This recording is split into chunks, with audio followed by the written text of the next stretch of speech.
Hello, अस्सलाम वालेकुम। उम्मीद करती हूँ आप सब खैरियत से होंगे। मैं अभी तक जिसने मेरा चैनल सब्सक्राइब नहीं किया प्लीज़ मेरा चैनल सब्सक्राइब कर दें। मैं आपके लिए लाई हूँ हसरत की किस्त, जिसमें जुनैद जो है इमाम को कहता है कि मुझे ना कॉल करोगी ना तुम नूर के घर जाओगी। इधर जुनैद इमाम को बातें सुना रहा होता है कि उसकी माँ आ जाती है और वो जुनैद को डांट देती है और आइंदा ऐसी हरकत करने से मना करती है और ये भी कहती है कि मैं अच्छी तरह जानती हूँ तुम ये सब क्यों कर रही हो, क्योंकि तुम चाहती हो ये घर छोड़कर चली जाए। और इसे ये कहती है कि ये मेरे होते हुए नहीं हो सकता। इमाम चुपचाप जुनैद को देखती रहती है और जुनैद वहाँ से गुस्से से चला जाता है। इधर अतिया नूर की बात याद कर रही होती है, क्योंकि इसने जो दवाई डाली थी वो सचमुच असर कर जाती है और मैडम फ़ारूकी दोनों के बारे में सोचती है कि दोनों में से सच्चा कौन है।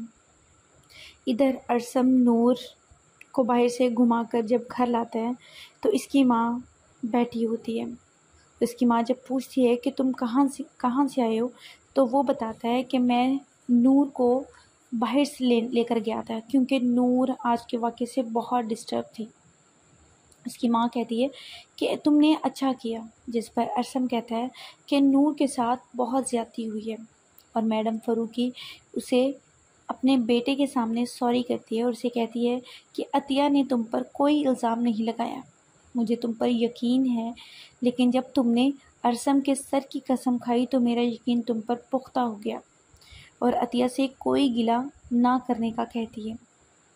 नूर अपनी चालाकी दिखाती है और कहती है कि मैं अतिया से माफ़ी मांग लूँगी, वो मुझसे बड़ी है, हम दोनों एक साथ रहना चाहते हैं, मैं उसके कमरे में जाकर मैं उससे ख़ुद सुबह माफ़ी मांग लूँगी। वो दोनों अपने कमरे में चले जाते हैं, लेकिन मैडम फ़ारूकी उसी सोच में डूबी रहती हैं।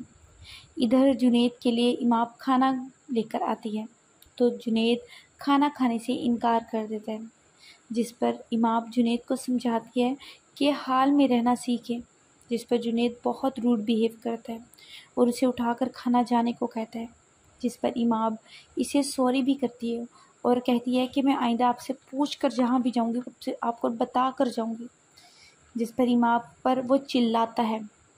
इसके चिल्लाने से वहाँ इसकी माँ आ जाती है और उसको इस तरह चिल्लाने पर जुनैद को डांटती है और इमाम को वहाँ से जाने को कहती है कि जुनैद वहाँ से ख़ुद उठकर चला जाता है और इसकी फूफो इमाम को हौसला देती है और इमाम वहाँ बैठी रोती है।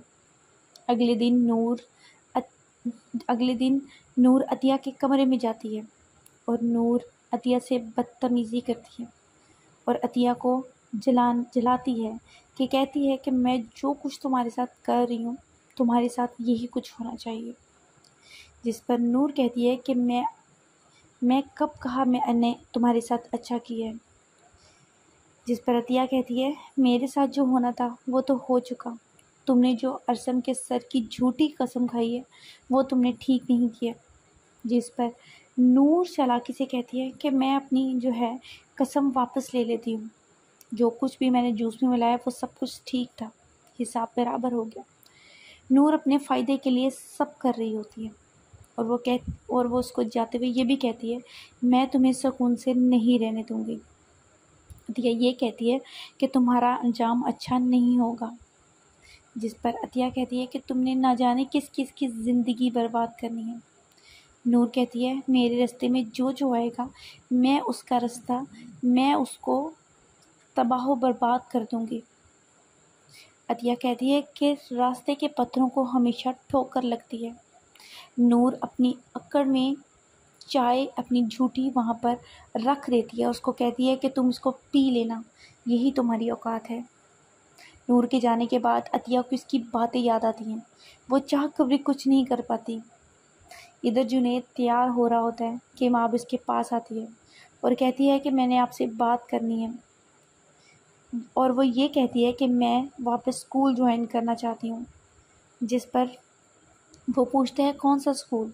जब वो मैडम फ़ारूकी का हवाला देती है तो जुनैद इसे साफ मना कर देता है, जिस पर वो लाख मनाने के बावजूद जुनैद अपनी ज़िद पर अड़ा रहता है।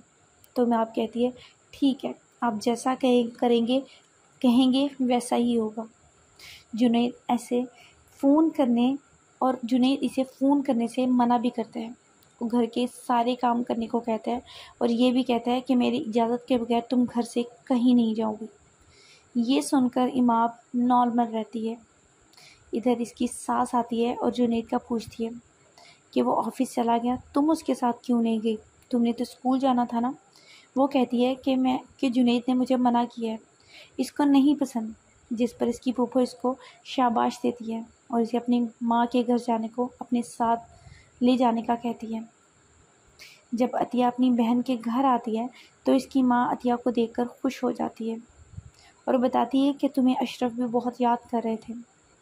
जिस पर अतिया कहती है कि मैं जानती हूँ, इनके दिल में मेरे लिए जहर भर दिया गया है और सबको मेरे खिलाफ़ कर दिया गया है। जिस पर अतिया कहती है कि मुझे सब मशकूक नज़रों से देखती हैं, आपके दिल में भी मेरे लिए ज़रूर कुछ होगा। मैं नूर को अपना समझ कर समझाती थी, लेकिन नूर मेरे ख़िलाफ़ हो गई है।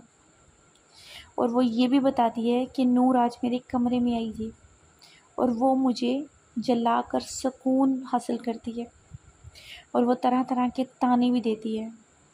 जिस पर उसकी माँ को बहुत दुख होता है। ये सारी बात इमाम का बाप सुन लेता है और वो अतिया को गुस्से से देखता है। इधर साइम के ऑफिस में अरसम आता है और इससे बात करने का टाइम मांगता है। जिस पर अरसम साइम से कहता है कि आप मुझसे नाराज़ हैं। जिस पर साइम कहता है कि मुझे तुमसे कोई शिकवा नहीं है और अरसम कहता है मुझे अतिया भाभी से शिकायत है क्योंकि उन्होंने नूर पर खामखा इल्ज़ाम लगाया है। और साइम अरसम से कहता है कि हमें आपस में लड़ाई नहीं करनी चाहिए, हमें घर का ख्याल रखना चाहिए। साइम अरसम को ये भी कहता है कि मैं तुम्हारी शादी से खुश नहीं हूँ, तुम्हें इमाम से शादी कर लेनी चाहिए थी। जिस पर वो उल्टा साइम को कहता है कि आप कर लेती इमाम से शादी। जिस पर अरसम साइम से कहता है कि नूर की गलती है। जिस पर साइम कहता है बिल्कुल नूर की ही है।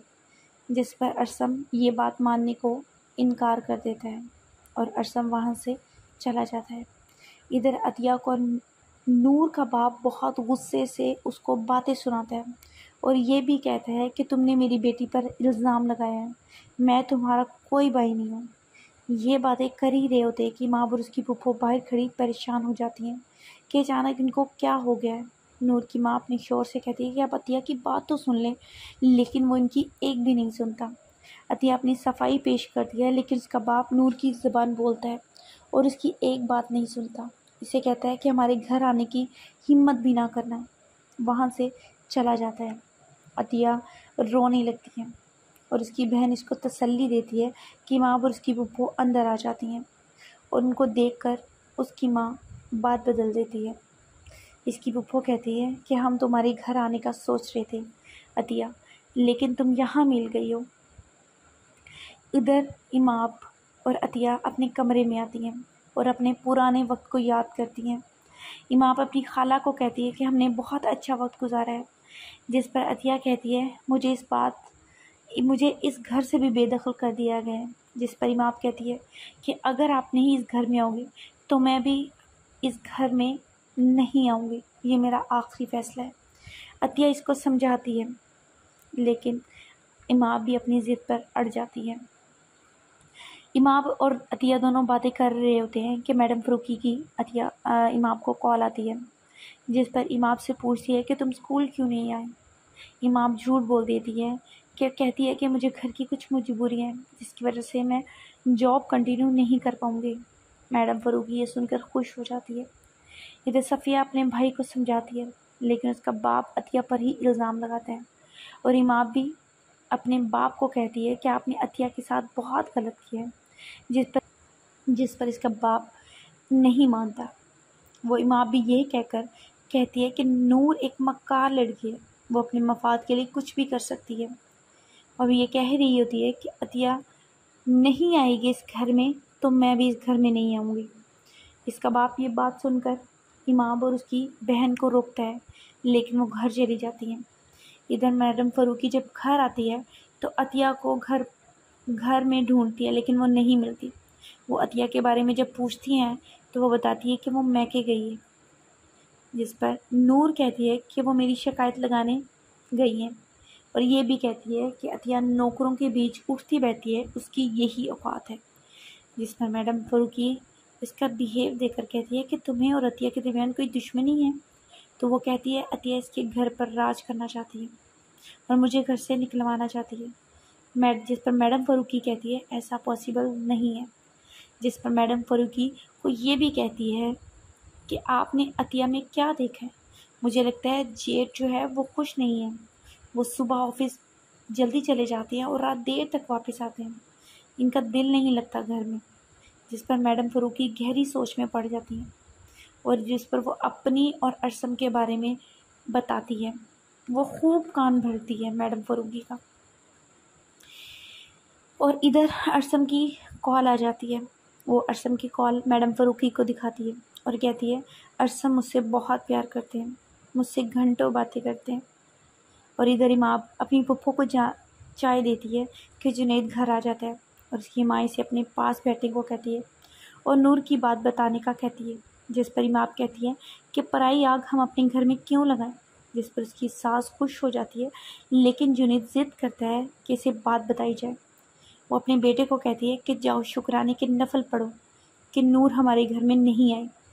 इसने अपनी खाला का मासूम बच्चा मार दिया, वो एक कातला है। जिस पर जुनैद बात मानने को इनकार कर देता है और पूछता है कि ये सब करके उसे क्या मिलेगा। जिस पर उसकी माँ कहती है ये फ़ायदा उसे पता होगा। इधर नूर अपनी फ्रेंड से बात कर रही होती है कि अकिया घर आ जाती है और नूर इसे कहती है कि मेरी बुराई करके थक गई होगी। और अतिया कहती है कि मैं तुम जैसी नहीं बन सकती। और नूर कहती है कि मैं तुम्हें कितनी तकलीफ़ हो रही है और मुझे उतनी ही खुशी हो रही है। और इसे धमकी देकर जाती है कि मेरी ज़िंदगी में दखल देना बंद कर दो, नहीं तो मैं तुम्हारी ज़िंदगी और बर्बाद कर दूँगी। इधर साइम जब घर आता है तो मैडम फ़ारूकी इसे कहती है कि झूठ ना बोलना, क्या तुम अतिया के साथ खुश हो।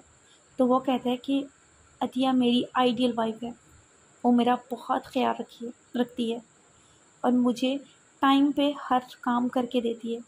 वो मेरे यहाँ तक के जूते भी पॉलिश कर देती है। ये सुनकर मैडम फ़ारूकी चौंक जाती है और कहती है कि मैंने इतना स्टाफ रखा हुआ है, क्या मैंने इसलिए रखा है कि वो तुम्हारी बीवी ये काम भी करे। ये कह रही होती है कि साइम उठकर अपने कमरे में चला जाता है।